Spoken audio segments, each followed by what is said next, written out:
cut. Cut!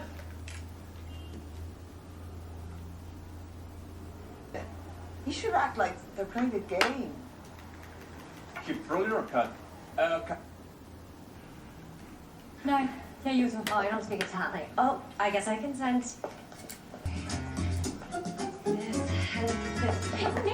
Maybe we can think of another. Function. Good gas mileage versus sporty handling. Are you two really mansplaining lingerie to me? I mean, have either of you ever tried any? Surprisingly. Jump.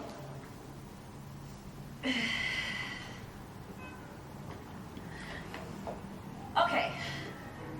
Let's take it from the head flicky thingy. I'm losing my touch. Well, I don't think my ideas are true.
I know what it's like to feel alone.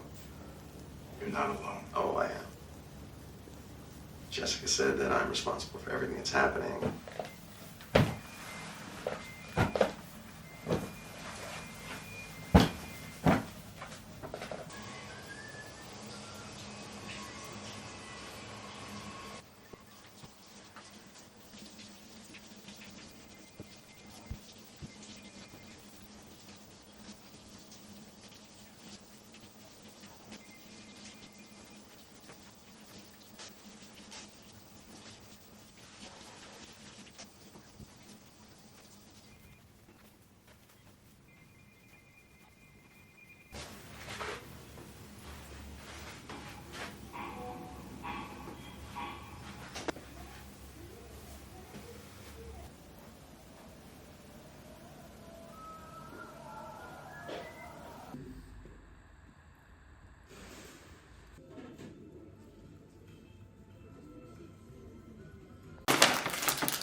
it.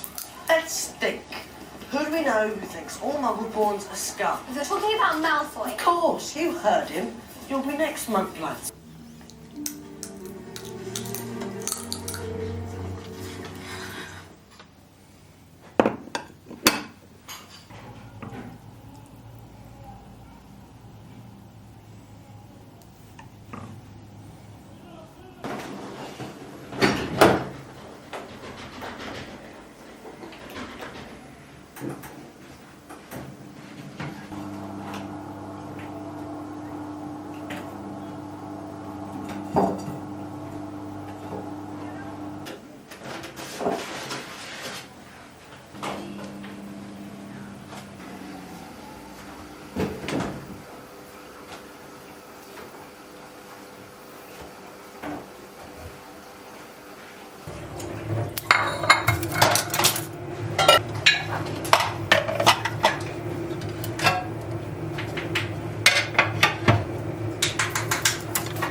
Rüyaya.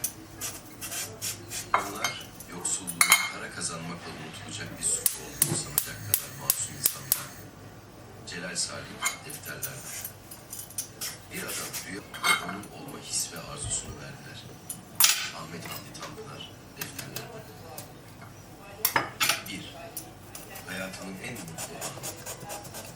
Hayatımın en mutlu anıymış. Bilmiyorum. Derin bir ceza ve pişmanlıktan kurtulduğumuz gibi dünya içine kalmış omzunu atmış, onu arkadan yavaşça sarmış, içine girmiş ve soğuk yolları sokaklarda terletiyordu.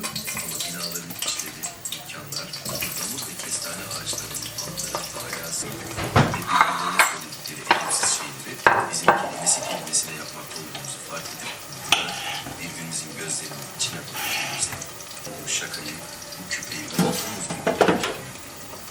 Ertesi günkü buluşmamızda Füsun bana küpesinin tekinin kayıp olduğunu söyledi.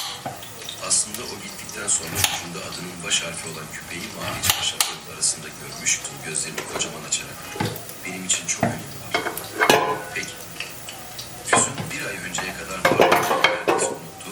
18 yaşındaki uzak ve 100 yaşındaydım ve bana herkesin çok yakıştırdığı sıra içinde yapmak üzereydi. Filize Bulik.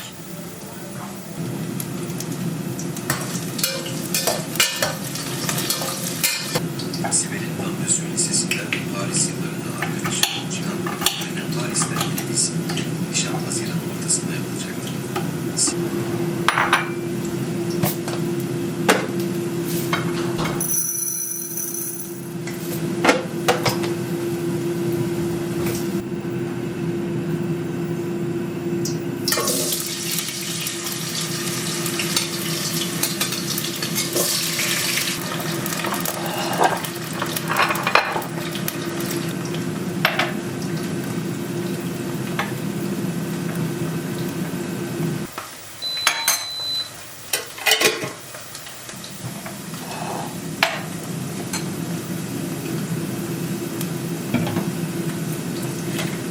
dergilerden kopya edip diktirdikleri moda elbiselerle Paris Modesi'nin kritik Füsun gibi anne tarafından çok uzak bir insan.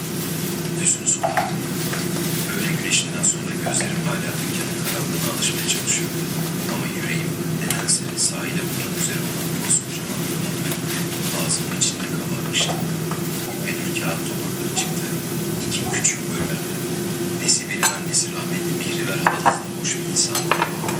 Tam temiz uykuda geldiğinde annemin hep birlikte öğle yemeği yerken yarı şaka yarı ciddi aşçıya hamile kadın canı neyi yemek istiyorsa hemen vereceksiniz yoksa çocuk çirkin olur dediğine benim de yarışmaya sokmuş dedi annem olayı ama aldığın çantayı göstersene. Mümtaz babamın adı. Bak Kemal Sibel'e çanta almış görmüş çok beğenmiş ve oğlunun ve sevgilisinin mutluluğu Meltem'in iddialı reklamı vardı. Bir an dikkatle baktım. Amerika'da iş idaresi okuyup dönmüş, askerliğimi bitirmiştim. Babam gittikçe büyüyen fabrikanın, kurulan yeni şirketlerin yönetiminde abim gibi benim de etkili olmamı istemiş. Bu yüzden genç yaşta beni Harbiye'deki dağıtım ve ihracat şirketi Sat'ınla ayrıldığı için oluyordu. Aslında anneminkinden farklı olmayan Sibel, seviştikten sonra ben sigaramın külünü Atilla'ya tıngırdatırken o zamanın mizah dergilerinin, karikatürlerinin ve şakalarının vazgeçilmez konusu olan Budala ve Taşı gibi semtlerde yaşayan sınırlı sayıda zenginin, gazetelerin dedikodu sütunlarının alaycı diliyle söylersek, sosyetenin en çok sevdiği Avrupa tarzı Fransız çanta sana çok yakışacak. Maalesef nişanda hangi çantayı takacağım çoktan belli, dedi Sibel. Mahzun oldum. Çok güzel bir hediyeyi büyük bu çanta sahte. Nasıl? Gerçek Jenny Cologne çanta değil bu Kemal'cim. Bu taklit. Nereden anladın? Her şeyinden canım. Bak markayı deriye bağlayan bu dikişlere bakarken müstakbel nişanlımda hissettiğim zafer duygusunun nedenini bir an sordum kendime. Paşa dedesinden kalan son arsalarısın. Bu kadar bilgili, akıllı ve kültürlüsün ama kadınların seni nasıl kandırabileceklerimde aynı plastik torba, içinde çanta, Şanzelize butiğe gittim. Çan çaldıktan sonra bana yine aşırı loş ve serin havanın ve iri bir tavşan kulağı saksısının yaprakları arasından Füsun'un gölgesinin yanındaydı. Üzerinde sümbüller